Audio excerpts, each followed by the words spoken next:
അല്ല, എൻ്റെയൊക്കെ ഒരു ജനറേഷൻ വരെയുള്ള ആൾക്കാർക്കൊക്കെ നന്നായിട്ട് അദ്ദേഹത്തിനെ കുറിച്ച് അറിയാം. പിന്നീട് അങ്ങോട്ടുള്ള തലമുറയ്ക്കായിരിക്കും ചിലപ്പോൾ അദ്ദേഹത്തിനെ കുറിച്ച് അറിയാത്തത്. ഞാൻ പറയുന്നത് അദ്ദേഹത്തിൻ്റെ ജീവിതം ഒരു പാഠപുസ്തകത്തിൽ വരെ ഉൾപ്പെടുത്തണം എന്നുള്ളതാണ് എൻ്റെ അഭിപ്രായം. കാര്യം അത്ര വലിയൊരു ലെജൻഡായിരുന്നു. അല്ല, ഇതിനകത്ത് ഇപ്പോൾ പൊതുവേ നമ്മുടെ ഇപ്പോഴത്തെ സിനിമകൾ എടുത്തു കഴിഞ്ഞാൽ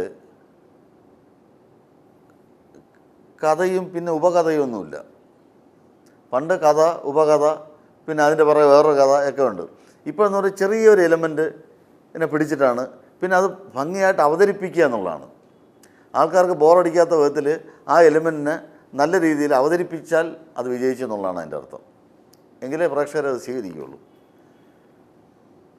പഴയ സിനിമയായിട്ട് ഇപ്പോൾ ഒരുപാട് വ്യത്യാസമുണ്ട്. പഴയ കഥ പോലത്തെ കഥകളെ അല്ല ഇപ്പോഴത്തെ സിനിമ എന്ന് പറഞ്ഞാൽ. പിന്നെ സിനിമ റിയാലിറ്റിയിലേക്ക് വന്നു. നായകൻ 10 പേരെ ഇടിച്ചിരുന്ന സിനിമയൊന്നും ഇപ്പോൾ ആർക്കും കാണാൻ താല്പര്യമില്ല. നായകൻ അടികൊള്ളുന്ന കാണാനാണ് ആൾക്കാർക്ക് ഇഷ്ടം. എന്ന് വെച്ചാൽ നായകൻ സ്ഥിരമായിട്ട് തല്ലു വാങ്ങിക്കണമെന്നല്ല, എങ്കിലും സിനിമ കാണുമ്പോൾ റിയാലിറ്റി ഫീൽ ചെയ്യണം. അതാണ് ഇപ്പോൾ പ്രേക്ഷകർക്ക് ഇഷ്ടം. അല്ല, ഇതിനകത്ത് ഞാൻ മറ്റു നായികമാരെ കുറച്ച് പറയുന്നതൊന്നുമല്ല. ഒരു നായികന്മാർക്കും ഇല്ലാത്തത്ര ആരാധകർ മഞ്ജുവിനുണ്ട്. അതൊരു വസ്തുതയാണത്. അത് ഒരുപക്ഷെ മഞ്ജു വളരെ കുറച്ച് പടങ്ങളിൽ അഭിനയിച്ചിട്ടുള്ളൂ. ഞാൻ വിചാരിച്ചു മഞ്ജു ഒരു 19 സിനിമയിലെങ്കിലും അഭിനയിച്ചു. ഞാൻ ചോദിച്ചു എത്ര സിനിമ, 16-17 സിനിമയിൽ അഭിനയിച്ചിട്ടുള്ളൂ. പക്ഷേ ആ 16 സിനിമ അല്ലെങ്കിൽ 17 സിനിമ എന്ന് പറഞ്ഞാൽ അത് സിനിമയായിരുന്നു. മഞ്ജുവിന് വളരെയധികം നായകനോടൊപ്പം തന്നെ ഇമ്പോർട്ടൻസ് ഉള്ള കഥാപാത്രങ്ങളായിരുന്നു മഞ്ജുവിന് കിട്ടിയിരുന്നില്ല. അതുകൊണ്ടാണ് ജനങ്ങളുടെ മനസ്സിൽ നിന്ന് മായാ നിൽക്കുന്നത് ഇപ്പോഴും. മഞ്ജുവിന് വേറൊരു സ്ഥാനമുണ്ട് മലയാള സിനിമയിൽ, അതിനകത്ത് ഒരു സംശയമില്ല.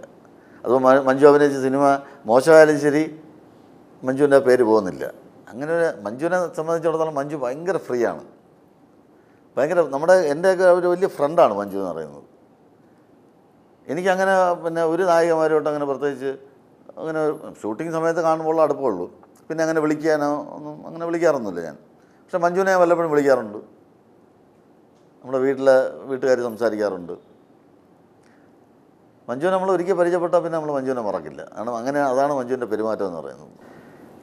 ഞാൻ വേറെ കാര്യം എന്ന് പറയും, ഞാൻ 35 വർഷമായിട്ട് അഭിനയിക്കുന്നുണ്ടെങ്കിൽ പോലും ഞാൻ ഒരു വർഷം ഒരു 6-7 സിനിമകളിൽ കൂടുതൽ അഭിനയിച്ചിട്ടേ ഇല്ല. പിന്നെ ഒരു 93, 94, 95, 96 ആ 4 വർഷങ്ങളിൽ ഒരുപാട് പടം ചെയ്തൊരു വർഷമാണ്. പിന്നെ 99 വരെയൊക്കെ എന്ന് പറയാം. പിന്നെയും കുറച്ച് താഴോട്ട് പോയി, പിന്നെ കുറച്ച് മേളിലോട്ട് വരും, പിന്നെയും താഴോട്ട് പോകും, പിന്നെയും മേളിലോട്ട്. ഇങ്ങനെ ഒരു ഗ്രാഫാണ് എൻ്റേത്. ഞാൻ മനഃപൂർവ്വം ഒരിക്കലും സിനിമയിൽ നിന്ന് മാറി നിന്നിട്ടില്ല. പക്ഷെ പലരും ധരിച്ചിരിക്കുന്നതെന്ന് വെച്ചാൽ പുള്ളിയെ വിളിച്ചാൽ പുള്ളി വരുമൊന്നുമില്ല എന്നൊക്കെ പല പ്രൊഡക്ഷൻ കൺട്രോളർമാർ എൻ്റെ അടുത്ത് പറഞ്ഞ് ഞാൻ കേട്ടിട്ടുണ്ട്. അപ്പോൾ ഞാൻ പറഞ്ഞു അത് ശരിയല്ല, അതൊരു കുപ്രചരണമാണ്. നിങ്ങൾ സിനിമയിൽ അഭിനയിക്കാൻ അപ്രോച്ച് ചെയ്താലല്ലേ എനിക്ക് അഭിനയിക്കാൻ പറ്റുള്ളൂ. അല്ലാണ്ട് എനിക്ക് എല്ലാവരും വിളിച്ച് ഞാൻ അഭിനയിക്കണം എനിക്ക് ചോദിക്കാൻ പറ്റില്ലല്ലോ. ഞാൻ മനഃപൂർവ്വം ഒരിക്കലും സിനിമയിൽ നിന്ന് മാറി നിന്നിട്ടില്ല. നല്ല കഥാപാത്രങ്ങൾ വന്നാൽ ചെയ്യണമെന്ന് ഭയങ്കര ആഗ്രഹമുള്ള ആളാണ് ഞാൻ.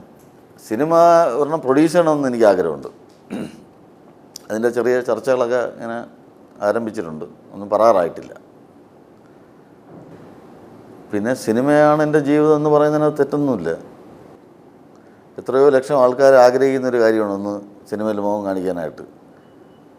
അപ്പോൾ അതുകൊണ്ട് സിനിമ തന്നെയാണ് എൻ്റെ ജീവിതം, അതിനകത്ത് സംശയമൊന്നുമില്ല, അതാണ് സത്യം. ഇനിയിപ്പം ജൂലൈയിലൊരു പടം ഇങ്ങനെ പറഞ്ഞു വെച്ചിട്ടേ ഉള്ളൂ. ഓഗസ്റ്റിൽ ഞാനൊരു പടം കമ്മിറ്റ് ചെയ്തിട്ടുണ്ട്. ഞാൻ ദിലീപ് അഭിനയിക്കുന്നൊരു പടത്തിൽ. രതീഷ് അമ്പാട്ടാണ് എൻ്റെ ഡയറക്ടർ. അത് ഓഗസ്റ്റിൽ തുടങ്ങും. ദിലീപാണ് ഹീറോ പടത്തിൽ. പിന്നെ ജൂലൈയിലൊരു പടമുണ്ട്, അത് ഒന്നും ആയിട്ടില്ല, ചിലപ്പം നടക്കും. അത് ഇങ്ങനെ പ്രോസസ്സിങ്ങിലാണ്.